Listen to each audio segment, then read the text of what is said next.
बिहार में एक नेता है, नाम है जीतन राम मांझी। पूर्व सीएम है। उन्होंने कहा कि वे केंद्र में जाएंगे और ऐसी परिस्थिति बनाएंगे कि चिराग पासवान बिहार का मुख्यमंत्री बन जाए। जीतन राम मांझी इन दिनों गया से लोकसभा का चुनाव लड़ रहे हैं।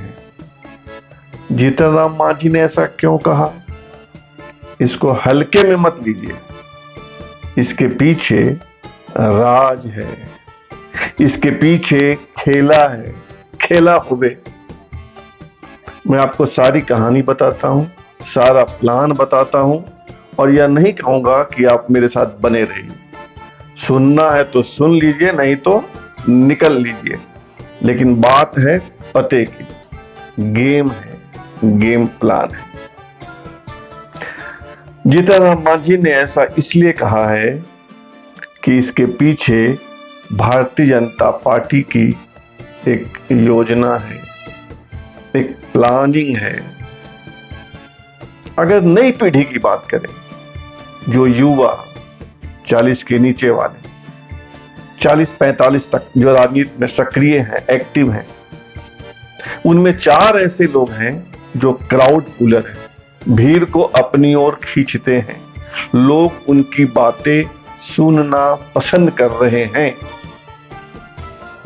नंबर 1 है कन्हैया कुमार। थोड़े बड़बोले हैं, ऊंची फेंकते हैं, लेकिन इसमें दो मत नहीं है कि भीड़ को कन्हैया पसंद है। लेकिन उनके साथ दुर्भाग्य यह है कि लालू परिवार एंड कंपनी ने उनको बिहार से बेदखल कर दिया है।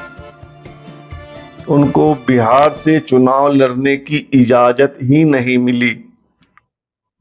संभव है कि वे दिल्ली से चुनाव लड़ सकते हैं, लड़ लें, उनको टिकट मिल जाए, लेकिन बिहार में उनके लिए फिलहाल गुंजाइश नहीं बन रही है। दूसरे हैं तेजस्वी यादव। जब तक राष्ट्रीय जनता दल है, जब तक राजद है, उसके राजकुमार वही हैं। कन्हैया की तरह तेजस्वी भी भीड़ को खींचते हैं, अपनी ओर आकर्षित करते हैं। भीड़ उनको सुनना पसंद करती है, लेकिन यह भीड़ एक खास समुदाय की होती है, जो आरजेडी के वोटर हैं, खासकर यादव और मुस्लिम। इससे बाहर के लोग उस भीड़ में होते भी हैं तो कम संख्या में होते हैं। तीसरे हैं चिराग पासवान, रामविलास पासवान के सुपुत्र। वे भी क्राउड पुलर हैं, भीड़ को अपनी ओर खींच लेते हैं, और उस भीड़ में सभी समाज के लोग होते हैं, सभी समाज का समावेश होता है। ऐसा नहीं है कि सिर्फ पासवान होते हैं, पासी होते हैं, दलित होते हैं, ऐसा नहीं। बिहार के सभी तबके के युवाओं को चिराग पासवान ने अपनी ओर आकर्षित किया है।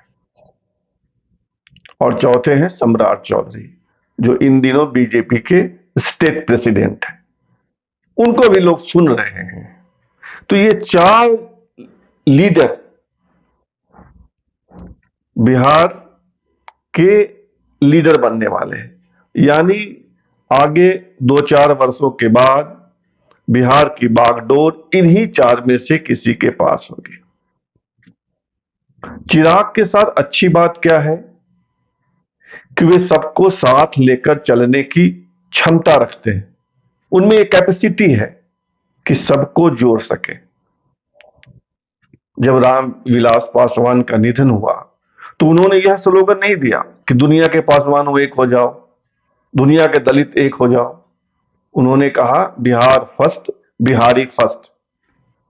इससे उनकी एक खास इमेज बनी है। उनमें यह गुण भी उभरा है कि सबको साथ लेकर कैसे चला जाए।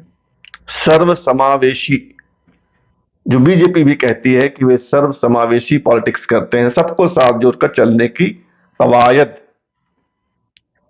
चिराग पासवान में संघर्ष की भी क्षमता है।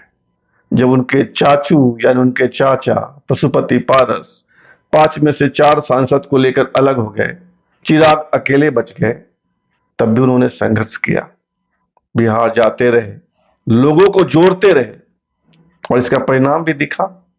बिहार में बीजेपी ने 5 सीटें दी हैं तो चिराग पासवान को दी, पशुपति पारस को एक भी सीट नहीं दी।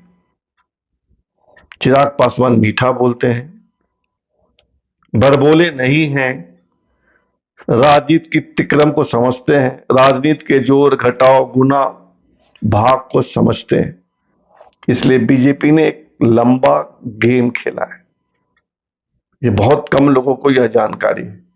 बीजेपी के टॉप लीडर्स ने चिराग पासवान से कहा है कि बीजेपी में शामिल हो जाओ, अपनी पार्टी का विलय बीजेपी में कर दो, तो बहुत संभव है कि तुम बिहार के सीएम बन सकते हो। और यह सही है कि अपने बल पर तो चिराग सीएम बन ही नहीं सकते हैं, क्योंकि वे गठबंधन में हैं। गठबंधन में कितनी सीटें मिलेंगी? 20, 25, 30। और अपने बल पर जीत पाने की अभी स्थिति नहीं बनती है कि वे खुद अपनी पार्टी गठबंधन से बाहर होकर उनकी पार्टी लड़ ले और सरकार बना ले। तो अगर बीजेपी को बनना है सीएम बिहार का, बीजेपी को बनाना है चिराग को सीएम, तो चिराग को बीजेपी में समाहित होना पड़ेगा, अपनी पार्टी का विलय करना पड़ेगा। इसके बिना सीएम बनने का ख्वाब फिलहाल सफल होता हुआ नहीं दिख रहा है।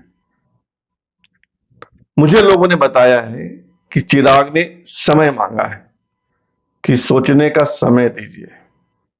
बहुत संभव है कि लोकसभा चुनाव के बाद चिराग की पार्टी यानी लोक जनशक्ति रामविलास का विलय बीजेपी में हो जाए, और यह भी संभव है कि बीजेपी उनको सीएम फेस प्रोजेक्ट करे।